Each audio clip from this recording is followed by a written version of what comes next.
Om Tare Tu Re Mangalam Shri Mahapani Swaha Om Tare Tu Re Mangalam Shri Mahapani Swaha Om Tare Tu Re Mangalam Shri Mahapani Swaha Om Tare Tu Re Mangalam Shri Mahapani Swaha. Hello and welcome everyone to the Lama Life livestream event of Lama Tsultrim Allione. My name is Dreamy, connecting with you from Poland, and I'm very happy to be supporting you all today. It's truly humbling to witness such a diverse and interconnected global community joining us for this event. Today, we have the honor of hosting a conversation between Lama Tsultrim Allione and Dr. Richard Schwartz. Dr. Richard Schwartz is the creator of Internal Family Systems, a highly effective, evidence-based therapeutic model that de-pathologizes the multi-part personality. His IFS Institute offers training for professionals and the general public. He is currently on the faculty of Harvard Medical School and has published 5 books, including No Bad Parts, Healing Trauma and Restoring Wholeness with the Internal Family Systems Model. Dick lives with his wife near Chicago, close to his 3 daughters and his growing number of grandchildren. So, without further ado, please join me in giving a very warm welcome to Lama Tsultrim and Dr. Schwartz. Thank you all and have a wonderful time with us today.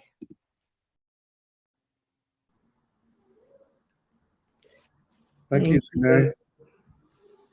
Wonderful to be with you. I thought I'd give a little bit of an introduction to our meeting, and then we can go from there. So we met in Costa Rica, and we had both heard about each other's work. I had actually heard about yours quite a bit in terms of feeding your demons. And they were like, do you know about IFS? And this is my protector part. I was hearing things like that.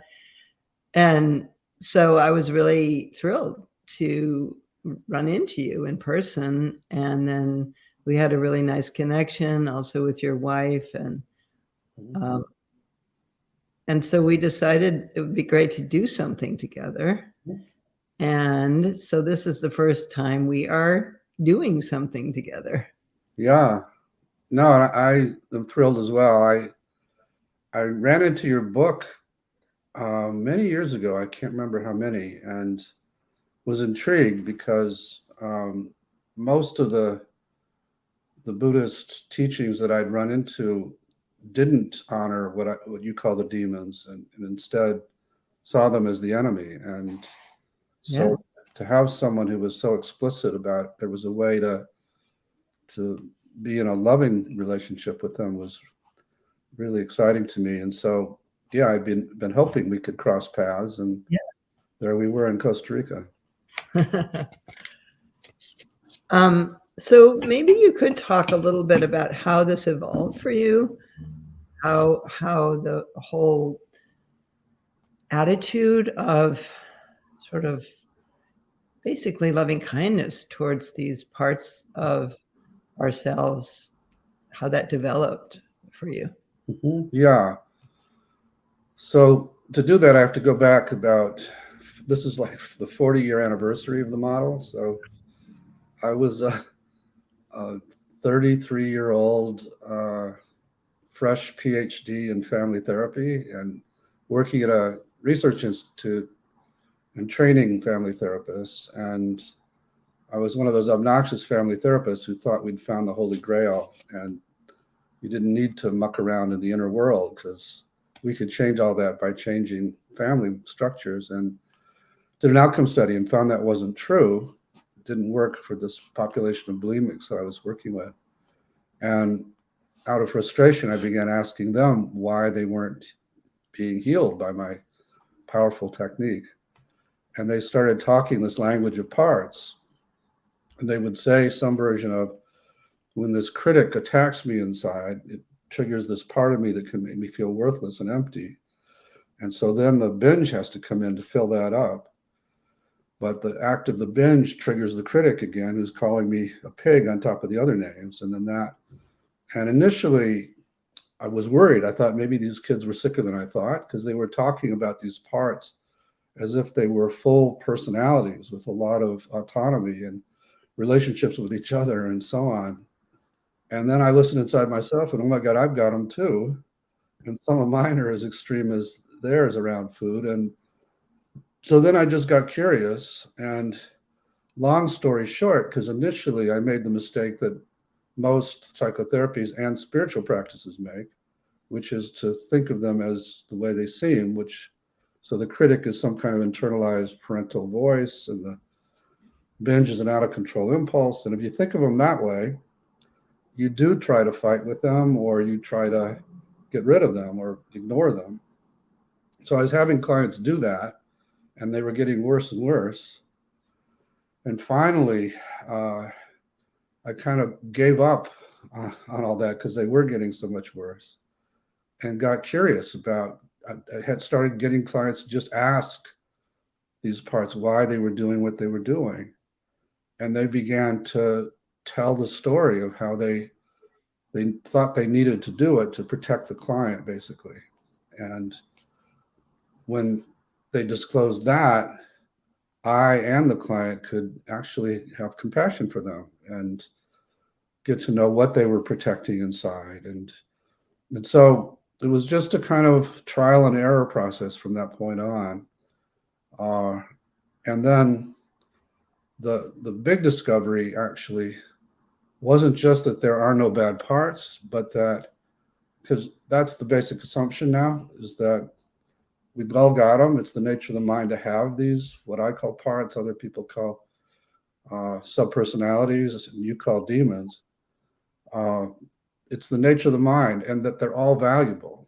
We wouldn't be born with anything that wasn't useful, but they're forced out of their naturally valuable states by trauma or by attachment injuries or all the slings and arrows, and forced into roles that can be damaging, but are attempts to protect. And they're also frozen in time, often during a trauma. So they often think you're still 5 years old, and they need to protect you in that same way. And they carry what I'm going to call burdens, which are extreme beliefs and emotions that came into us during the trauma and attached to these parts, almost like a virus, and then drive the way they operate. So just again, I was lucky to not have studied any psychodynamic therapies, because I was forced to actually listen to what clients and their parts were teaching me. And that's what I learned. And then the big discovery was, as I'm trying to help clients get to know and actually have compassion for these parts, I'm having these inner dialogues, much like I might in a family, external family. And sometimes those dialogues would suddenly take a turn south, and my client might be furious with the critic instead of curious about it. And in family sessions, when that would happen, usually there was some third party that was coming in and interfering. So I would ask clients, is there some part that hates the critic that's interfering? And could we get it to just chill and step out? And clients found it and could do that. And when they did, it was like it released this other person who had all these, what we call C-word qualities of calm and curiosity and confidence and compassion, but also clarity and courage and creativity and connectedness. So, and doing that with other clients was like the same person would pop out with those same qualities and would relate to these parts in a very loving, healing way, and could take over the session sometimes, and just, I would get out of the way. So when I would ask clients, what part of you is that? They'd say some version of, that's not a part like these others. That's more myself, or that's me. So I came to call that the self with a capital S, which for me, is really the no self in Buddhism. So in Buddhism, the self would be the parts, and as they open space, you get no self. So that's the very short version of the model. How much Buddhism have you studied or have you been exposed to?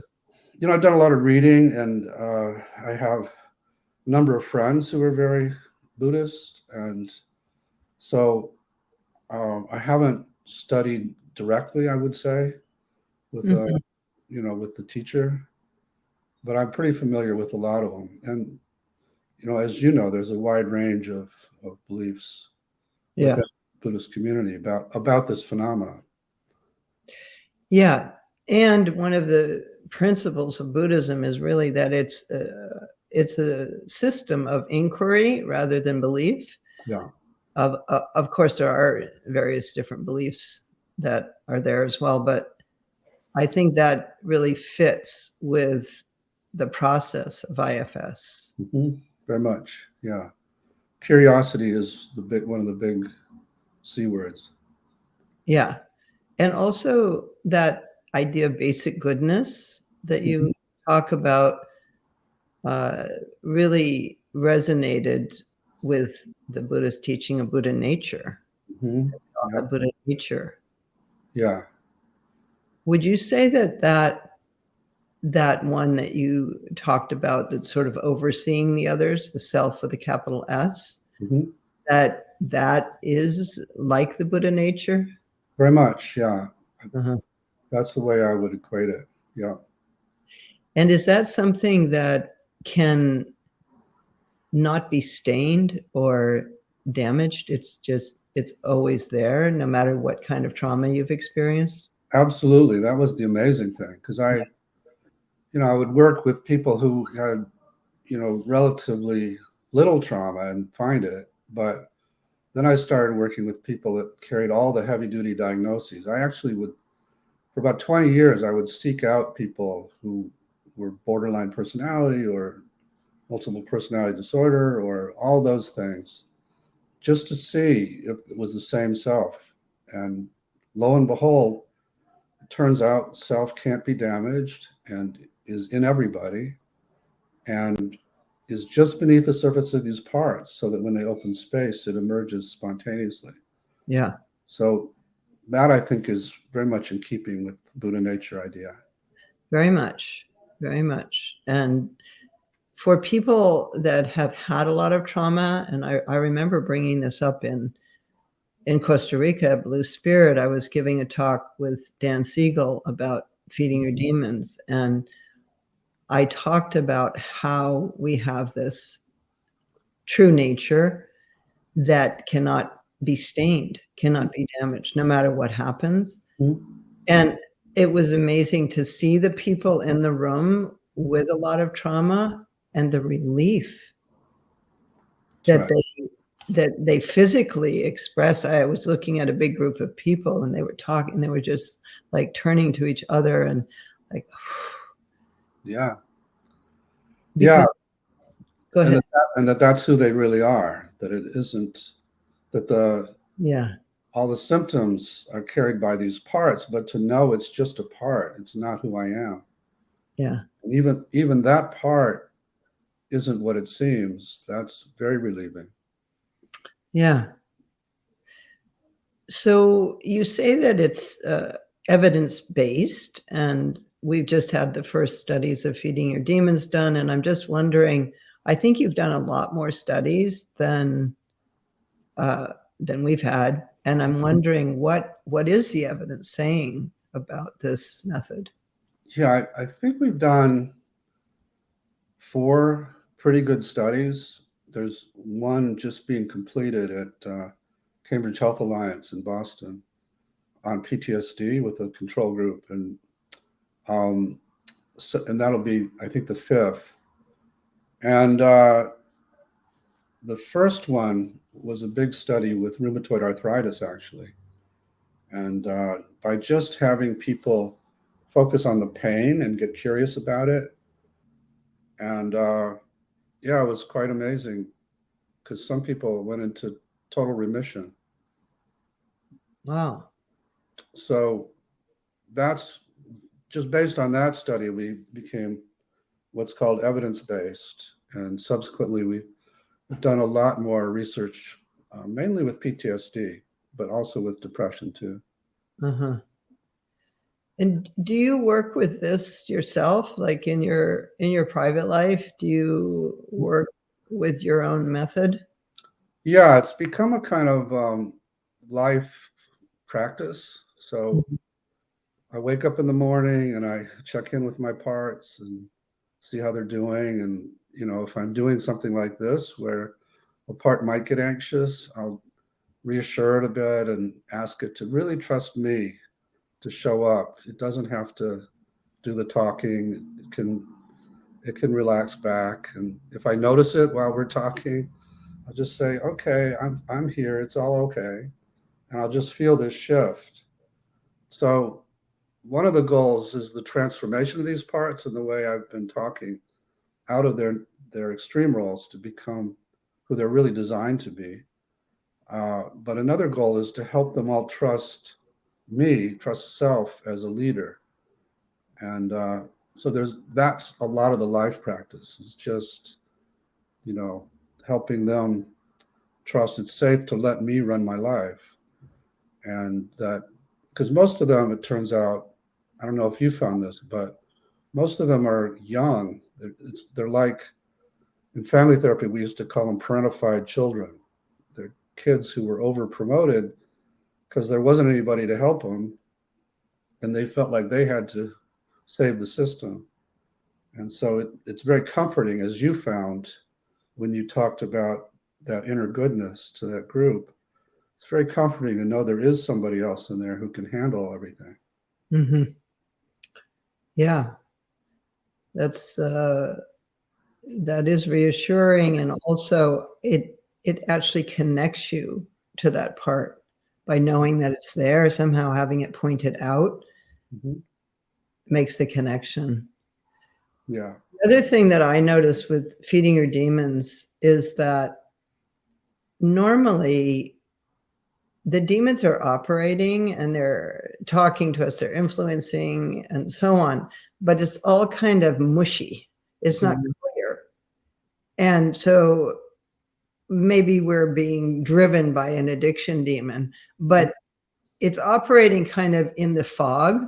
And so this articulation of, in feeding your demons, of, oh, this is this demon. And then you see what it looks like and what color it is and how dense is the body and so on, that articulation of a part of the psyche allows that piece to articulate itself and speak, and therefore be paid attention to. Yeah. What I find is simply asking somebody to focus on however they experience it and then find it in their body or around their body. That produces a kind of anchor point from which they can communicate. Yeah. So yeah, the same in feeding your demons. We keep coming back to the body in the process. Yeah. And, you know, some people like myself actually don't really see much in there. There's some percentage, I forget if it's like 5% of us that have this condition where you go inside and it's all like the lights are out. So don't focus so much on the image, just so that those people don't feel like myself, feel like a loser. But there are other ways to identify it, even if you can't see it. Like what? How? Yeah. How does it sit in your body? Or how do you feel toward it? What does it want you to know? Just listening for the dialogue. Or, ask it how it affects you, what it's trying to do, all that kind of stuff. But you can do that without an image. So do you have trouble getting images in general? It's called aphantasia. And like I said, a percentage of us have this thing. Okay. So that could make feeding your demons challenging, I would think. It would be interesting to experiment with it. I would encourage you just to be open to the possibility that people can do it, even if they can't see it. Yeah. Okay. So I'd love to have you lead me in a little experiential introduction to your work. I've never done it. I've read about it. And I think trying it would really clarify it for me. Would love to do it. And, as we talked earlier, I'm happy to return the favor and do this with you. Yeah. So, let's do it. So, where do you want to start? Well, how would you start normally? Well, if there is a part you're aware of that you'd like to get to know better or change your relationship with it, that's where we would start. Okay, yeah. Well, it's Father's Day today. And so I think we all think about our fathers on this day. My father, I had a good father, I would say, from what I've heard about other fathers. However, he was very busy and often stressed about his work. And so he was a newspaper man, and he published a small daily in New Hampshire. And so my memory of him is that he's reading the newspaper and he's sitting there at night, and comes home and he's behind the newspaper and he's not paying attention to me. So that kind of combines with another thing that's kind of deeper, that is a fear of abandonment and a feeling of, I'm alone. I've been abandoned. I'm going to have to take care of myself. And it's a very deep, lonely place, which also got triggered when my husband died. So I call that my abandonment fear demon. All right, that's a great one to start with. As you think about it, talk about it, is there a place in your body you notice it mostly?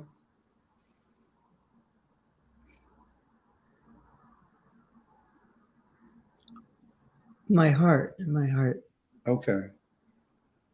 And before we go to it, let me just ask, do you have any fear about going to this part, particularly in this context with your audience and with me?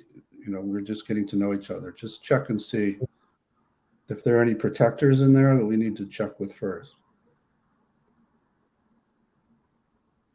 No, I feel pretty okay. All right, then go ahead and focus on your heart again and the lonely, abandoned feeling there. And tell me how you feel toward that part of you.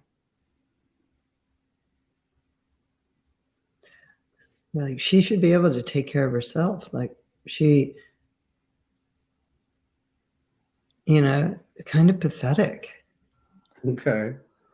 But we're going to ask the part who has that attitude toward her to give us some space just to be able to help her and see if that one could relax back, maybe even go into a kind of waiting room until we're done.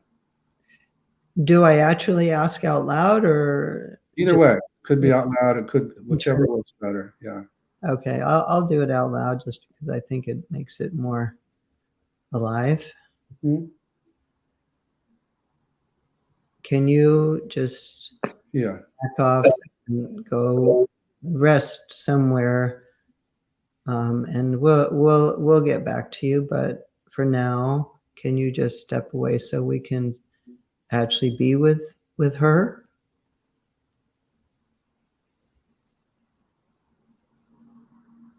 Yeah. Okay. He's going back. It's a male, that part. Uh-huh. That's great. And then focus on her again and tell me how you feel toward her now. Compassion. So let her know. And see how she reacts to your compassion. I'm really sorry that you were left like that, and I'm here. I'm here for you. How's she reacting?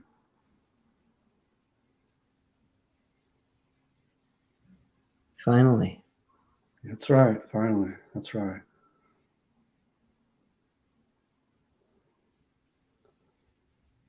Yeah. Yeah. So just see what she wants you to know about herself, and yeah, anything like that she wants you to know. I'm getting an image of a little girl, I would say about 3 years old, Uh-huh. and she wants me to know that she's been abandoned. Yeah. And as you see her, how close are you to her in terms of feet away, would you say?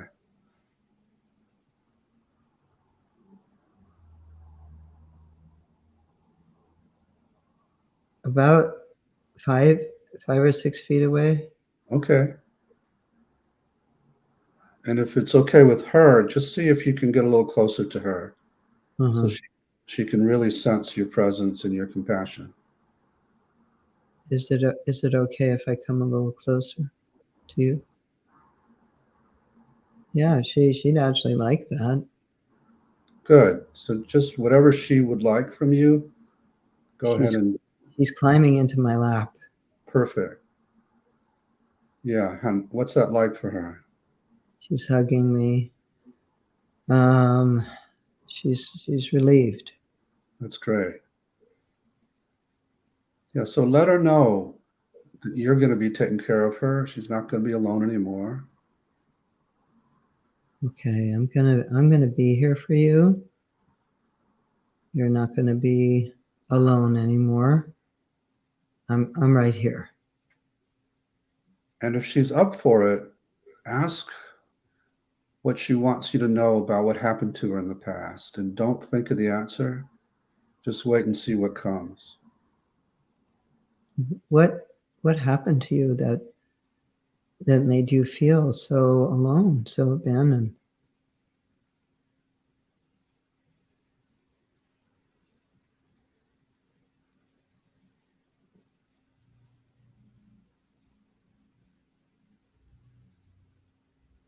I'm getting an image of a big house, and she's alone Mm-hmm. upstairs in that house, Mm-hmm. and she's like waiting for someone to come, but they seem far away.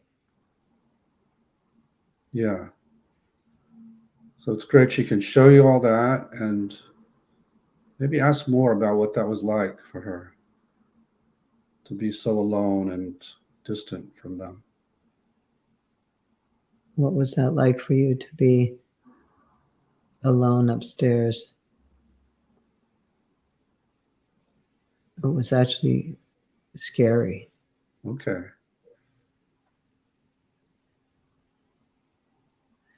And I just felt alone, just like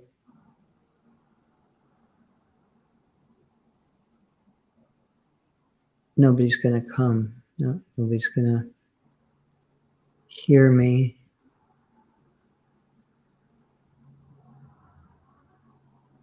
I'd just be left here. Yeah. So ask her if she does really feel like you get this now, how bad all that was for her, or if there's anything more.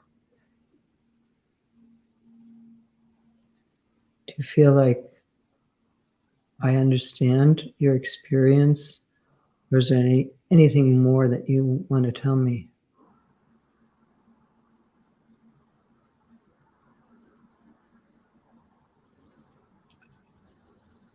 She's saying she really needs to be held. She needs physical contact. Okay, then I'd like you to go to her in that time period and hold her in the way she needed somebody in that time. So just tell me when you're back there with her. Okay.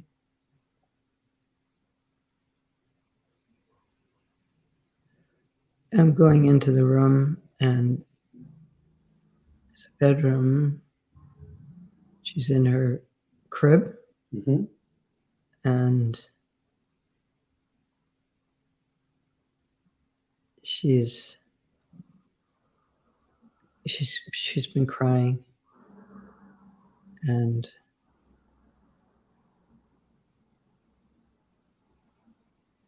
she's angry as well as hurt.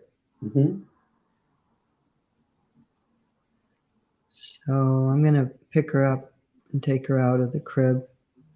Great. And sit down in the chair with her and just hold her. She's wet. I think she's got like a wet diaper. And it's cold, so I'll change that. Put her into something dry, warm. Wrap her up in a blanket. And then she's putting her head against me. That's great. Against my shoulder. And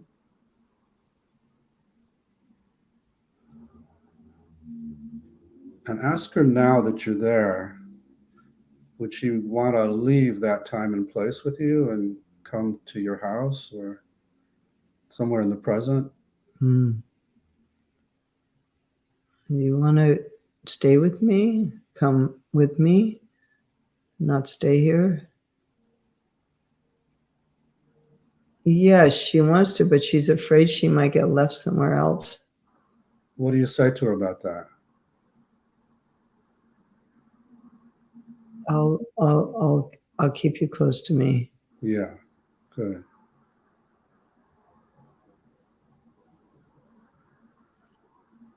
And you can also let me know if you feel like I'm dropping you or leaving you. So see if now she's ready to come with you. Well, she wants reassurance that that's not going to happen. Yeah. She doesn't want the responsibility of having to tell me. That's a good point. She's got a good point with that. Yeah.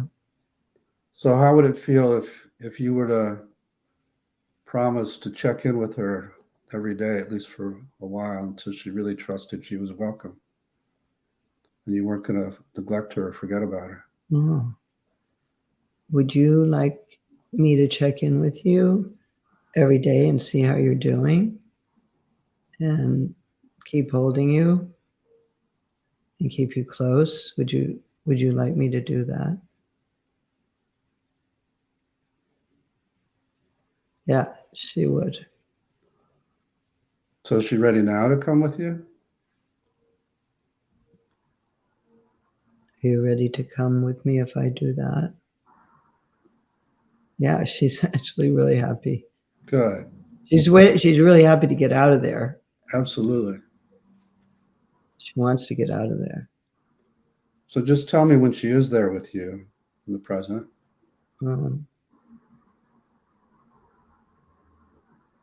how do I bring her into the present? Just there's no how to it. You just kind of bring her. Okay. Whatever part thought you didn't know can step out too. Okay.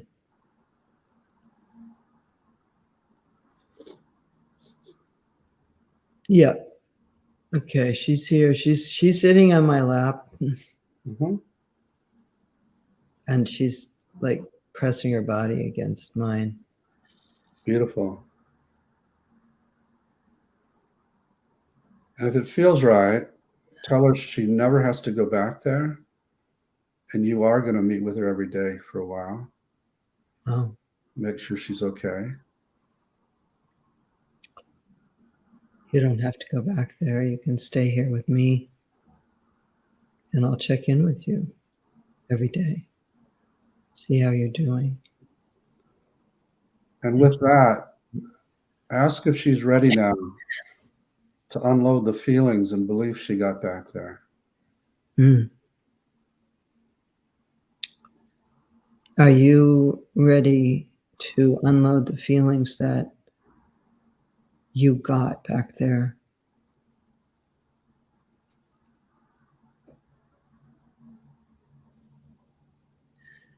As she said, I am unloading them. Good, good, good. I'm already doing it. I'm putting it in your body. Okay, well, you don't have to keep them in your body either. You can send them to something, whatever feels right. Light, water, fire, wind, earth, anything else. Oh, yeah.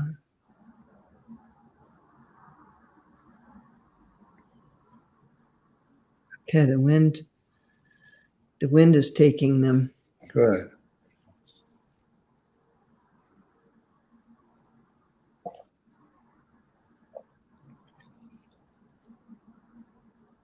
Hmm. Yeah, she's really pressing on me, like pressing against me. Good. Like, don't let me go. What do you say? I won't. Good. And how's she feeling without all those feelings? Relax. Good. And if she wants to now, she can invite qualities into her body she'd like to have. Oh, Just see what comes in. you can invite qualities that you would like to have into your body.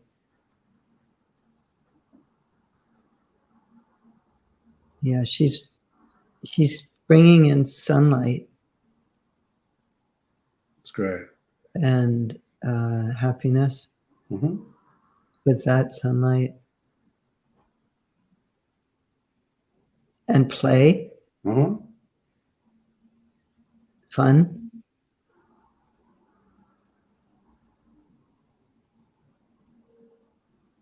And a feeling of relaxation.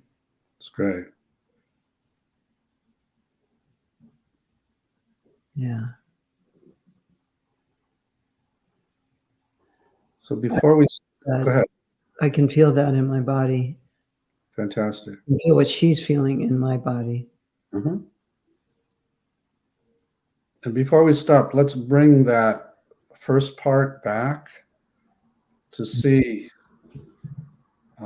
that it doesn't have to react to her anymore, and just see how it reacts now. Uh-huh. It's a he. I'm sorry, that's right. Yeah. That's okay. Bring him back.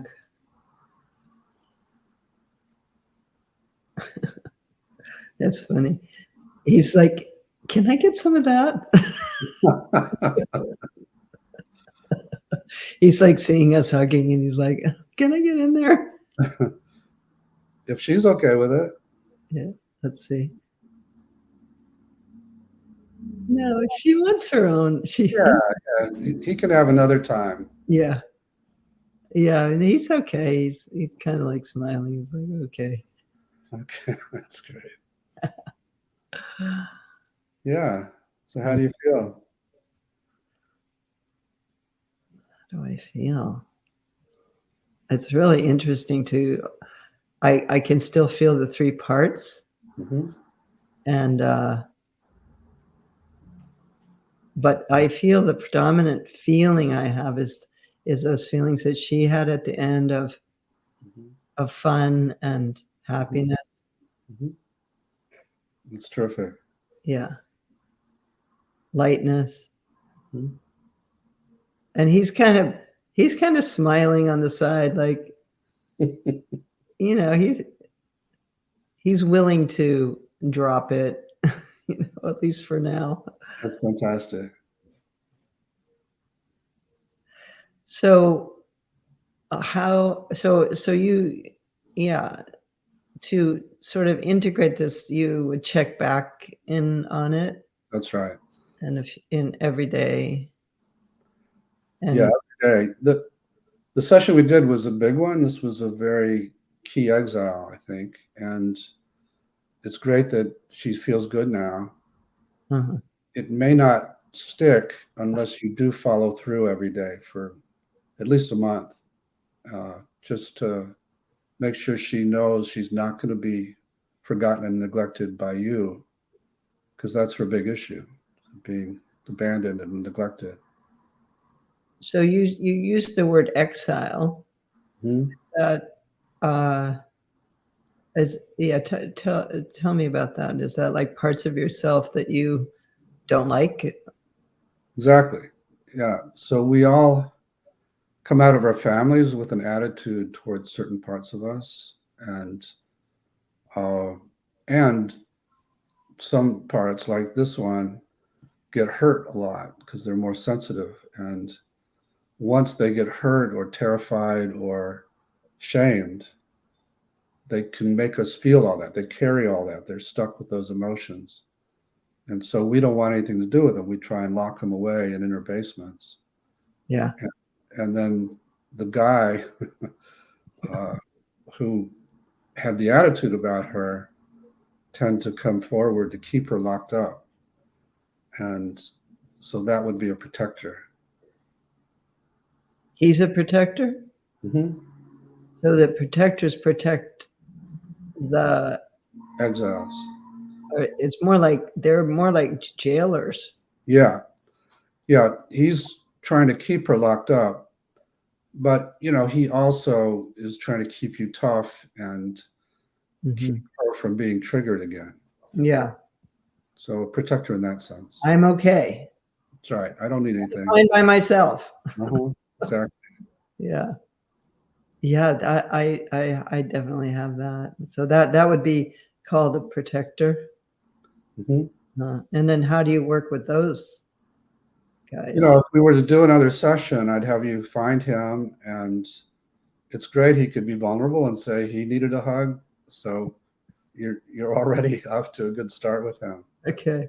But yeah, we would probably ask him where he's stuck in the past, and he would show you where he got that attitude. Sometimes it's like a family energy that he would carry. It might be what we call a legacy burden.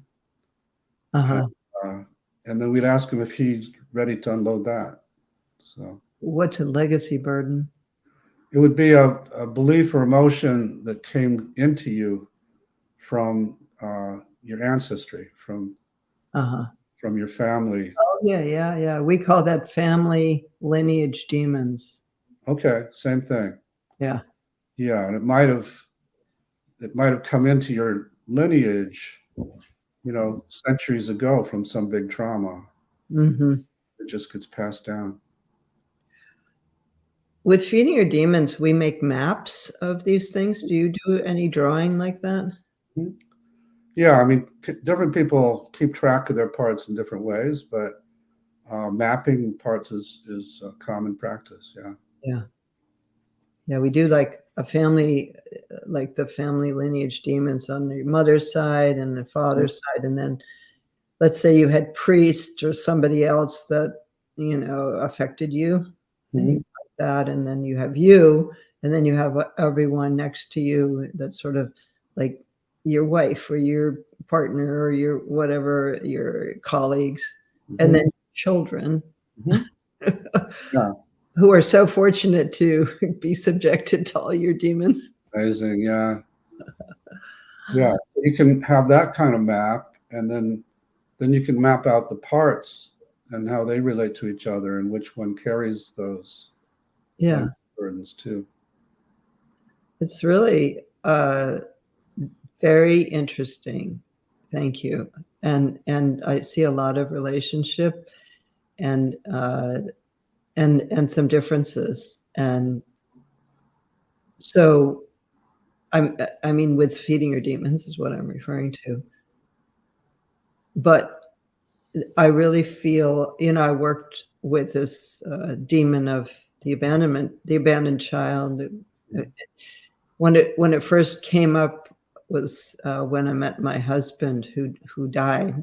We were together though for 22 years, but when I first met him, I had been abandoned by a previous husband, and I really I almost kept trying to make him abandon me because my abandonment demon kept telling me he's going to. You might as well just get it over with. Why don't you push him to do that so that you can just get it over with it, and it was really affecting our relationship because I kept doing things, that would kind of push him away. And So in my system, that would be a protector of that abandonment part. yeah. The Yeah. little girl was the exile, and this one says, I'm not going to let her get hurt like that again. I'm just going to get rid of this guy. Yeah. Yeah. So anyway, she's kind of been in the background, and this will be interesting. I will follow up and do this checking in probably in the morning when I first wake up, because that's a thing that happens every day and it's stable. That's what I do. Yeah. Yeah. Thank you. You're welcome. That's really powerful. Well, thanks for doing it. I'm so impressed that you could do it in front of your group. It must be a wonderful community that you feel safe to be that vulnerable. Well, I can't see anybody. But I think expressing your own vulnerability as a teacher who, and maybe some people don't want you to have anything, but I think most people are like relieved when you sort of admit to your shadow or your parts that are challenging. I agree, and there are many teachers who would never do it. So, yeah. Well, so speaking of that, would you like to try sure. the deep work? Yeah. Yeah. Yeah, happy to. I probably have a hard stop in about 20 minutes because speaking of Father's Day, my grandkids and kids are coming over. Okay. Well, this will be interesting because of this fact that you have trouble seeing things. I've never worked with that before, but let's try it. Yeah, if it doesn't work, that's fine. Yeah. So do you have an idea of what you'd like to work with? Yeah. I generally don't get angry. I used to have a bad temper, and I've done a lot of work around it, and I've worked with the parts that were being protected by the angry one. But my wife can still trigger me in a way no one else can, and I'm sure I'm not alone in that. Yeah. And so when she does, I feel that same little guy jumping out and speaking to her in a way that just makes things much worse. So that's the one I'd like to work with. Yeah, well, that's the gift of relationships, right? They get all those little parts out. Okay, so let's I'll invite you to close your eyes, and I'm going to lead you in some relaxation breathing. So begin by breathing into any physical tension that you're holding in your body. Imagine that the breath goes to that physical place in your body, and then the out breath brings that physical tension out and releases it. So breathing into physical tension. And anyone following can also do this with us if you want to. And just release it on the out breath. And then notice any emotional tension that you're holding in your body. Feel where in your body you're holding emotional tension. Breathe into that. And let it go with the out breath.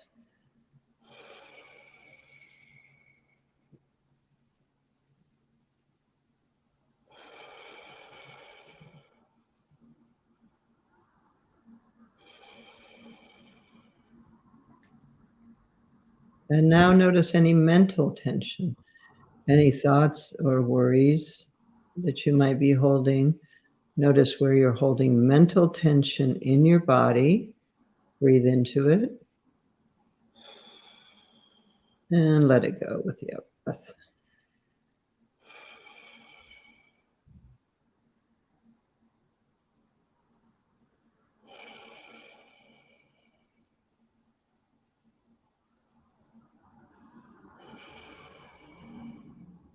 And now we'll take a moment and generate the intention to do this for the benefit of all beings,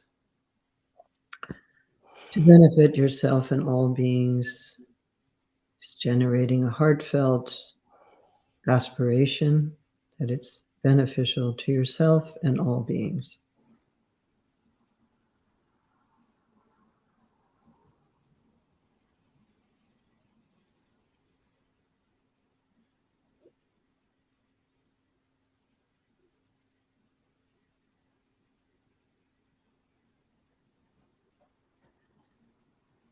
And now thinking about the issue of anger at your wife that pops up, perhaps recalling a situation where this happened recently, scan your body and feel where in your body you hold this most strongly. And when you find it, where it is.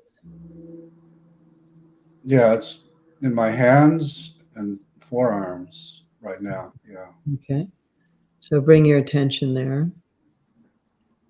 If this were to have a shape in your body, what shape would it take?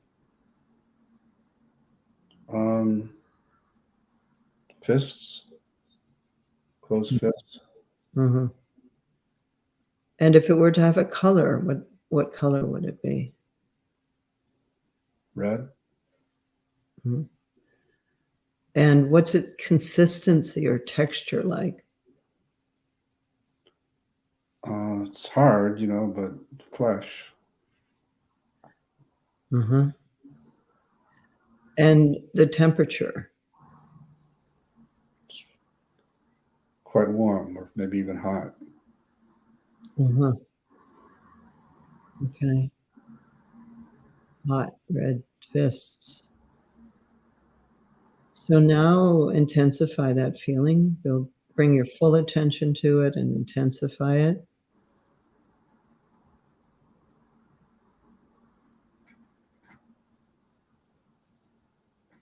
And then imagine that this red, tense, hot energy in your arms and your hands moves out of your body and becomes personified as a being in front of you.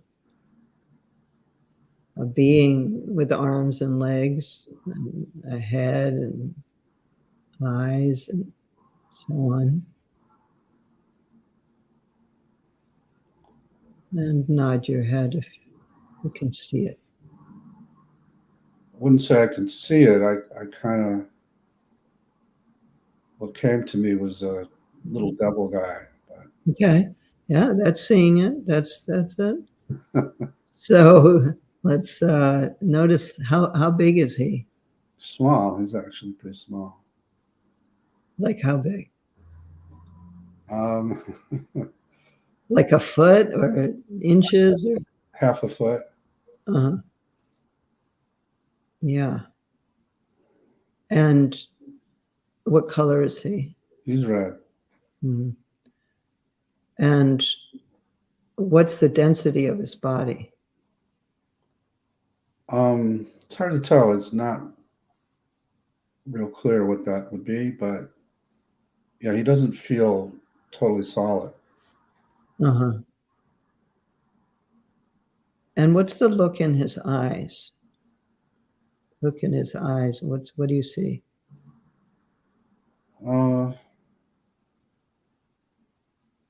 As I see him, he looks a lot less angry, but yeah. What do you see in his eyes? What you look in his eyes, can you? And again, I don't have a clear image, so Okay. it's a little hard to say what. Well, if you did have a clear image, what would you see? Okay. He's hurt and angry. Okay. And what kind of personality does he have? Like what's his character like in general? He's young. He's not an adult, and yeah, he feels. What's his personality like?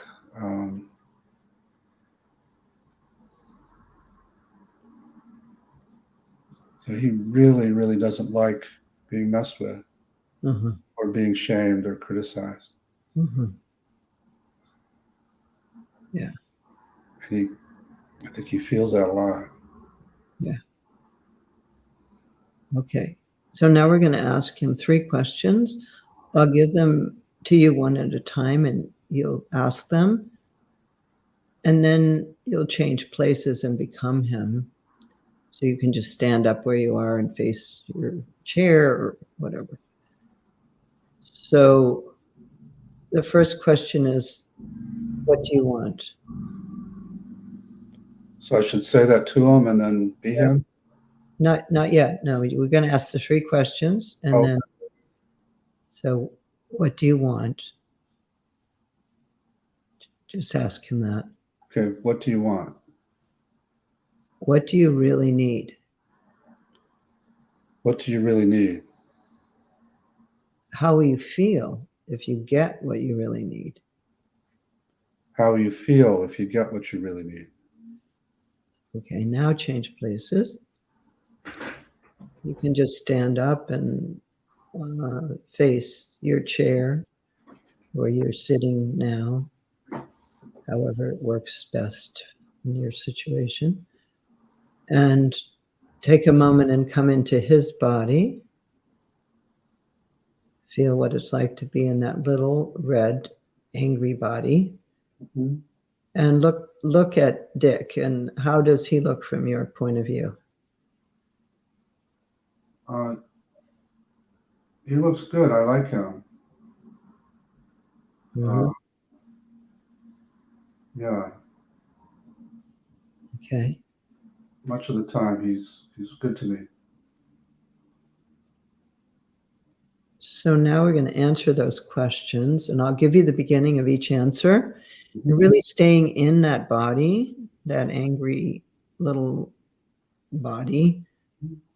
Being in that body, answer the questions and tell him these answers. You're addressing the answers to him. Yeah. What I want is. What I want is to not be with somebody who ever shames me. What I really need is. What I really need is to not carry this shame, to not carry the shame. If I get what I really need, I will feel I'll feel good. I feel more playful, and I'll yeah, I won't have to take over like I do. Mhm. So the feeling is playfulness. Mhm. Hmm. Okay. Now come back and sit down in your original seat. And keeping your eyes closed as much as possible during this whole process. Mhm. And then come back into your body and nod your head when you're back. And you see him in front of you. Mhm. Okay, so now imagine that your own body dissolves. It dissolves completely into a nectar, a liquid nectar. Notice the color of that nectar. And the quality of that nectar is playfulness. Mhm. And that nectar begins to go toward him and nurture him, feed him. It's moving toward him. He's taking it in. There's an infinite quantity of this nectar of playfulness. He's drinking it. And he drinks until he's completely satisfied. And nod your head when he is completely satisfied. Okay, He's satisfied. I think so. Completely satisfied? I'll ask him. Yeah. Yeah, he feels better. Yeah. Okay. But is he completely satisfied? Uh, Might need to feed him a little more. okay. Okay, yeah, he's satisfied. Okay. So is there a being that remains there that you still see? No, I mean, I'm not good with imagery, but I don't see. Okay. So he disappeared. Mhm. Yeah. Okay. So now invite the ally to appear. Invite an ally to appear.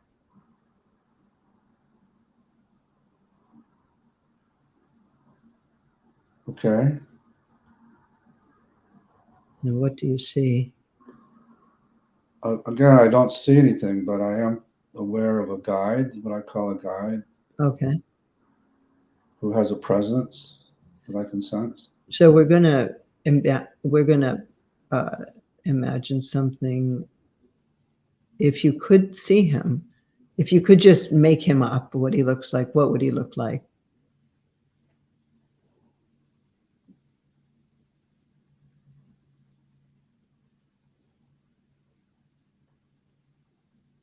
It's kind of comforting man Uh-huh.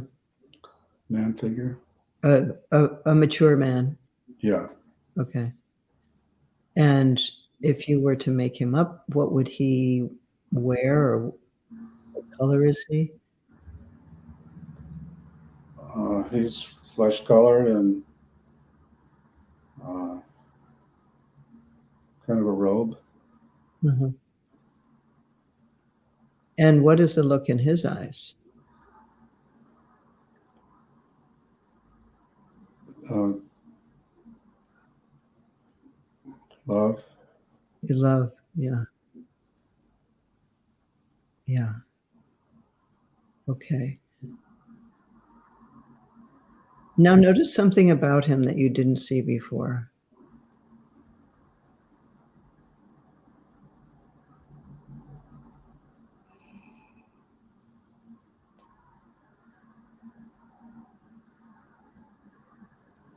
I'm not coming. Nothing's coming.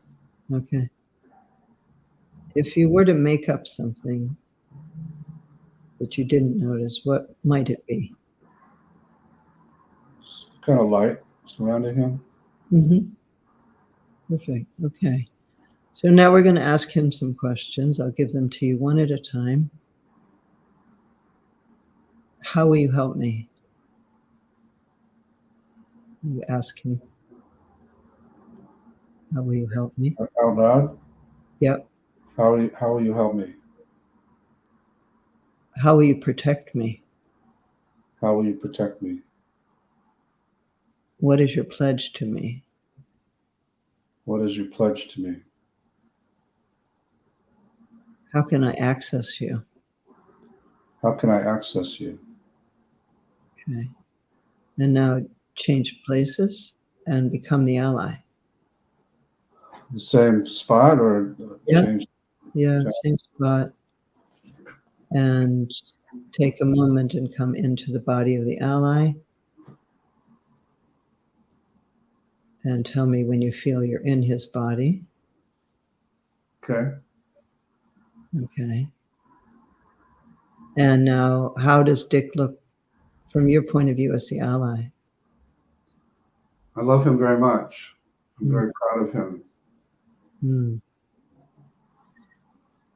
Now we'll answer these questions, really staying in the body of that loving, mature man. I will help you by continuing to be with you and keep giving you our energy and advice, keeping you on this path. I will protect you by I'll protect you by keeping you covered and keeping the things that are trying to get into you from getting in. my pledge to you is The pledge to you is to be with you through this whole process and to keep helping you bring what you're bringing. You can access me by You can access me by opening space for me every day, which you have been doing last several months. Okay. And now come back and sit down. See the ally in front of you again. And nod when you're back in your own body. Okay, now imagine that the energy's coming to you from the ally, particularly from the eyes of the ally, but from his whole presence, his whole being. And if you don't see him so much as feel him, then just allow that feeling to come into you and permeate all the cells of your body. Mm-hmm. And so you actually feel his presence in your body. And it's moving all the way down to your feet, your hands, your head, and so on.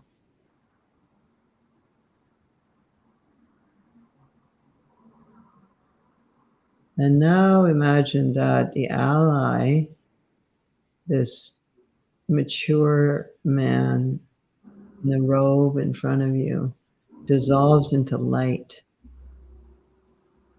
And notice the color of that light, that luminosity.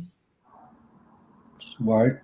And that white light comes into your body, starting in your heart, and then spreads out. And it's as though that luminosity is washing all the cells in your body.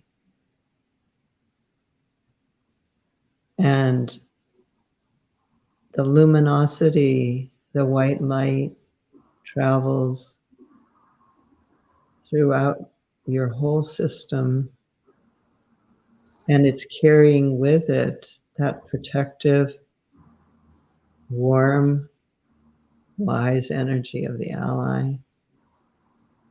And notice how that feels in a way that you will be able to recall it later.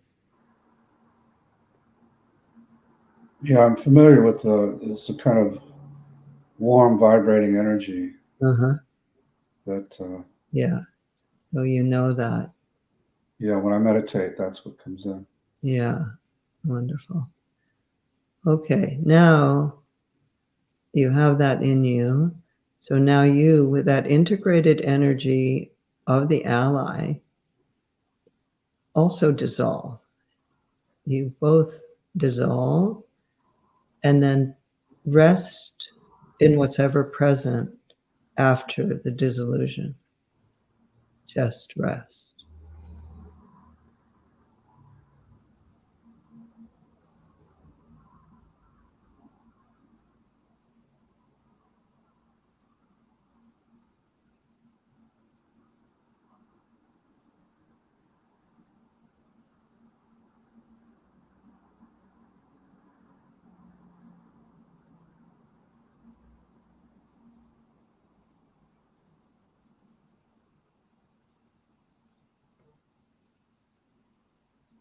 And then gently come back into your body with the integrated energy of the ally in your body, which you are familiar with already.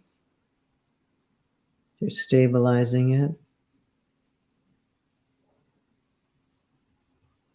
And then as you open your eyes, keep the feeling of the ally in your body.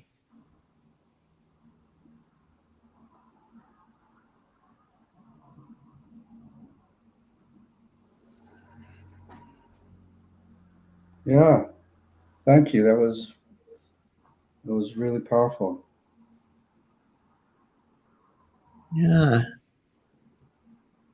it was powerful. It was powerful for me, particularly the end when we dissolved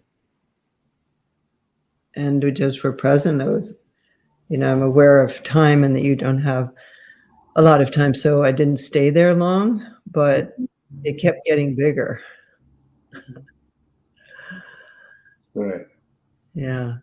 I use this little trick phrase that also worked for you, I think, which is, if you could see it, what would it look like?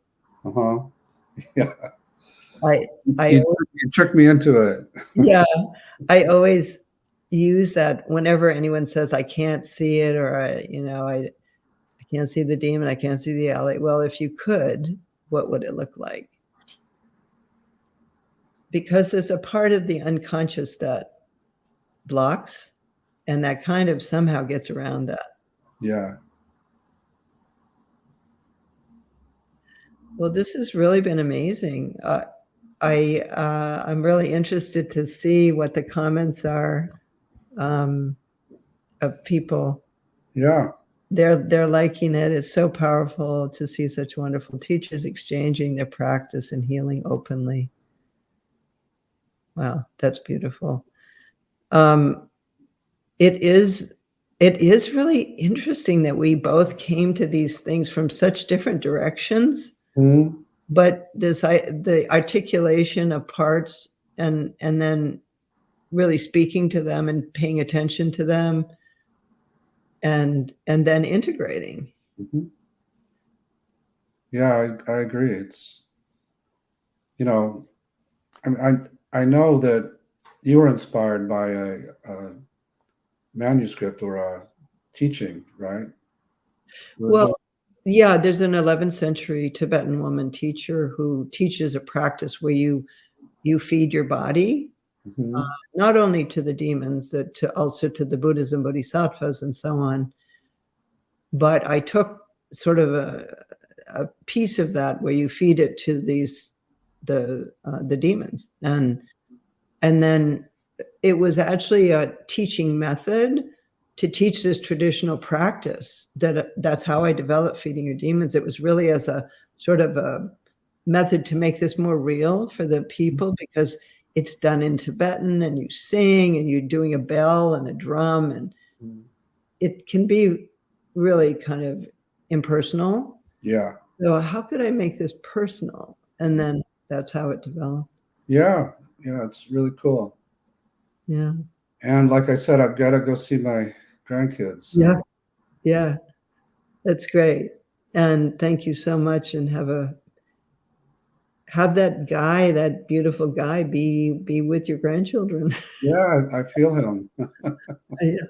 Thank you. And I'm going to be with my little girl, and I think I'm going to take her to the beach. Fantastic. Lots of love to everyone out there, and happy Father's Day, everybody. And remember, we all have an internal father, a good father, That's the self. That's an right. external one. And so if you don't have a good relationship with your father, you can father yourself today. Very good. Okay. Lots of See love. you in Costa Rica, I hope. Yeah, definitely.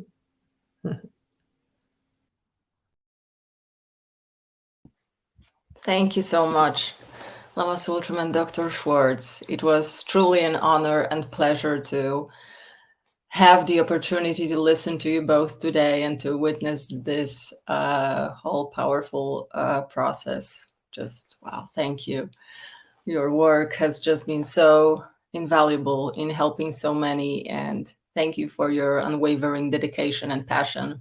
May your work continue to benefit countless individuals. Thank you. And a big thank you to our amazing audience from around the globe. We hope this event has been inspiring and supportive to you as well. And we invite you to join us next Sunday for Lama Life with Wendy Garling, a writer and independent scholar, an author of Stars at Dawn and The Woman Who Raised the Buddha, who will be interviewed by a Mandala senior teacher, Polly Ryan. I'm also very excited to announce that you will soon be able to find Lama Tsultrim on your favorite podcast streaming platform on Tuesday, June 27th. The first episodes of Lama Tsultrim's podcast called Wisdom Rising with Lama Tsultrim Allione will be available. And on this podcast, Lama will be sharing her wisdom and chatting with special guests such as Elisa Apple, Bob Thurman, Krishna Das, Deva Pramal, and more. So ahead of the launch, you can visit the podcast page, view a trailer, follow, rate, and leave a review. You're most warmly invited. Thank you so much, everyone, and may we meet again and again on the path, and may all beings benefit everywhere. Thank you. Om Tare Tu Re Mangalam Shri Mahapani Swaha Om Tare Tu Re Mangalam Shri Mahapani Swaha Om Tare Tu Re Mangalam Shri Mahapani Swaha Om Tare Tu Re